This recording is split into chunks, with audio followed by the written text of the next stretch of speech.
పుష్ప అతను ప్రాణాలతోనే లేడు అని కొందరు అంటుంటే అతను జపాన్, మలేషియా లేదా చైనాలో ఉన్నాడని మరికొందరు అంటున్నారు.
Icon star Allu Arjun, director Sukumar వీళ్ళిద్దరి కాంబినేషన్లో వచ్చిన పుష్ప 2 మూవీ బాక్సాఫీస్ దగ్గర ఎంత పెద్ద బ్లాక్ బస్టర్ అయిందో మనందరికీ తెలిసిందే.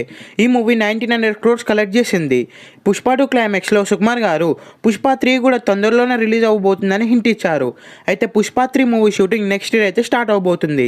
ప్రస్తుతం అల్లు అర్జున్ గారు త్రివిక్రమ్ గారితో అయితే మూవీ చేయబోతున్నారు. ఈ మూవీ షూటింగ్ కూడా రీసెంట్గానే స్టార్ట్ అయింది. ఈ మూవీ రిలీజ్ అయిన తర్వాత పుష్ప 3 మూవీ షూటింగ్లో అయితే జాయిన్ అవుతాడు. డైరెక్టర్ సుకుమార్ గారు పుష్ప 2 కంటే పుష్ప 3ని చాలా బెటర్గా డైరెక్ట్ చేయబోతున్నారు. పుష్ప 3లో హీరోయిన్స్గా రష్మిక మందన్నతో పాటు సాయి పల్లవి కూడా కానిస్టేబుల్ రోల్లో నటిస్తుంది. పుష్ప 3లో మెయిన్ విలన్స్గా ఫాద్ ఫాసిల్, సునీల్ అనసూర్య మెయిన్ విలన్స్గా నటిస్తున్నారు. ఈ సినిమా టేస్ట్లో రిలీజ్ అయ్యి బిగ్గెస్ట్ బ్లాక్ బస్టర్ అవ్వాలని కోరుకుందాం. ఈ వీడియో మీకు నచ్చినట్లయితే లైక్ చేసి షేర్ చేసి ఇలాంటి మరికొన్ని వీడియోస్ కోసం ఈ ఛానల్ని సబ్స్క్రైబ్ చేయండి.